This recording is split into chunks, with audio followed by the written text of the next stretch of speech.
Salam saudara, kita jumpa kembali dalam Intimacy in Prayer. Tema hari ini adalah Tuhan hanya sejauh doa. Ada banyak orang berkata bahwa Allah itu tidak mudah dijumpai, sebab Dia agung dan ajaib, jadi tidak gampang menemui Dia, apalagi kita hanya manusia panah, sementara Tuhan itu luar biasa. Saudara jangan pesimis, sebab firman-Nya tetap benar, dan bahwa Tuhan tidak pernah melanggar firman-Nya sendiri. Dalam Yeremia 33 ayat 3, firman Tuhan berkata, "Berserulah kepadaku, maka aku akan menjawab engkau, dan akan memberitahukan kepadamu hal-hal yang besar dan yang tidak terpahami, yakni hal-hal yang tidak kau ketahui." Di sini ditunjukkan kepada Yeremia, di saat dia mengalami kesesakan, ada solusi yang Tuhan tawarkan, yaitu Yeremia harus berdoa kepada Tuhan. Tapi saudara harus tahu, supaya doa-doa saudara tidak terhalang, ada 3 hal yang Tuhan ajarkan. Yang pertama, hidup kudus. Dalam Yesaya 59 ayat 1-2.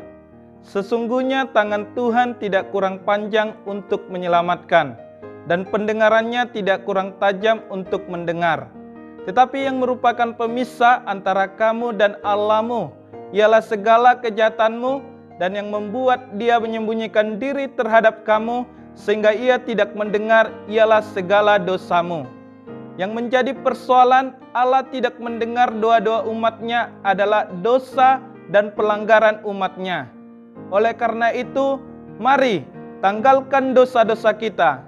Dalam Yohanes 17 ayat 17, "Kuduskanlah mereka dalam kebenaran, firman-Mu adalah kebenaran."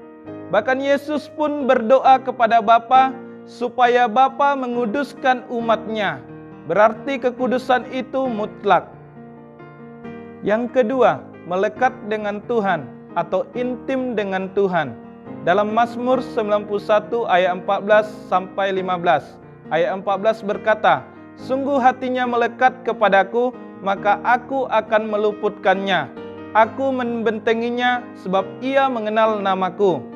Sudah dapat dipastikan dalam hal ini, bagi orang yang hatinya terus melekat kepada Tuhan, saat dia berdoa, Tuhan bukan saja mendengar, tetapi Tuhan menjawab doanya.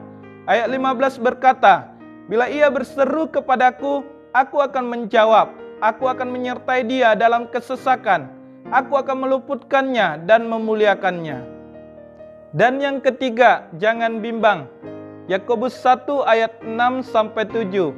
"Hendaklah ia memintanya dalam iman, dan sama sekali jangan bimbang. Sebab orang yang bimbang sama dengan gelombang laut yang diombang-ambingkan kian kemari oleh angin. Orang yang demikian janganlah mengira bahwa ia akan menerima sesuatu dari Tuhan." Apapun yang saudara doakan hari-hari ini, baik itu pemulihan keuangan, kesehatan, keluarga, pekerjaan, pelayanan, dan sebagainya, mari berdoa dengan iman dan sama sekali jangan ada kebimbangan. Sebab orang bimbang tidak menerima apa-apa dari Tuhan. Dan agar supaya Tuhan mengabulkan doa-doa saudara, mari lakukan 3 hal di atas, sebab Tuhan hanya sejauh doa. Biarlah renungan ini menjadi berkat bagi saudara. Tuhan Yesus memberkati.